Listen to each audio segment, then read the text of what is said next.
इसमें नकरा की अक़साम, इसमें नकरा की 7 अक़साम है, मैं सारी मुकम्मल कर दूंगा। और ये जो इसमें नकरा की अक़साम ये जो लिखा हुआ है ये हज़फ नहीं होगा, बाकी बोर्ड साफ़ होता चला जाएगा। अच्छा, चौथी किस्म है इसमें सूत। सूत अरबी ज़बान में इसके मानी होते हैं आवाज़ को, सूत आवाज़ को कहते हैं।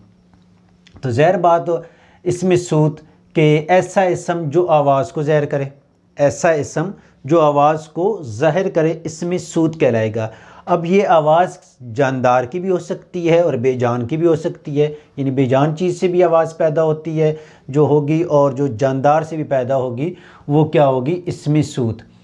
ये याद रख लें कि आवाज़ जो मैं बात कर रहा हूँ, लेक्चर दे रहा हूँ, ये भी एक आवाज़ तो है, लेकिन इसमें सूत में वो आवाज़ होगी जो ख़ास मुनासिब किसी चीज़ की सिफ्त बन जाती है, उसकी पहचान बन जाती है किसी चीज़ की या किसी भी जानदार की, जो आवाज़ पहचान बन जाए वो इसमें सूत यहाँ पे वो मानों में इस्तेमाल होगा। इस चीज़ को आगे आप देखेंगे, मैंने ये लिखी हैं 2 लाइनें। जंगल में हवा साई साई कर रही थी, बादल की गरज, बारिश की छम छम, पत्तों की सरसराहट और बिजली की कड़क से दिल धक धक कर रहा था। अब क्या है, जंगल में हवा साई साई, अब साई से जब हवा चल रही है तो उससे जो आवाज़ पैदा हो रही है इसमें सूत। अब हवा के चलने से जो सरसराहट पैदा होती है वो क्या है, वो मखसूस ऐसा सूत, ऐसी सूत है, ऐसी आवाज़ है जो हवा से मंसूब है। बादल की गरज, बादल क्या करता है, जब वो कड़कदार चमकता है तो गरज उसमें से पैदा होती है।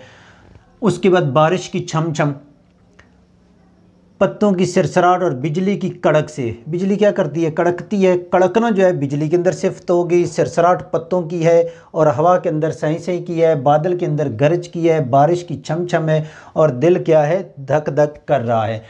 तो हमें क्या पता लगा कि ऐसा इसम जो किसी जानदार या बेजान की आवाज़ को ज़ाहिर करे वो इसमें सूत कहलाएगा। ये इसमें नकरा की चौथी किस्म। मसलन इसी आवाज़ को आगे जितनी भी बिल्ली की आवाज़ है, कुत्ते का भौंकना है, शेर का दहाड़ना है, ये सारे क्या हैं, इसमें सूत हैं। कि आप यहाँ कमरे में बैठे हैं और बाहर जो है वो बिल्ली की दूसरे कमरे से आवाज़ आ जाती है, किसी गली से कुत्ते की भौंकने की आवाज़ आ जाती है, तो वो जो भौंक है, जो ख़ास आवाज़ है, आप समझ जाते हैं कुत्ता भौंक रहा है, वो इसमें सूत कहलाएगी।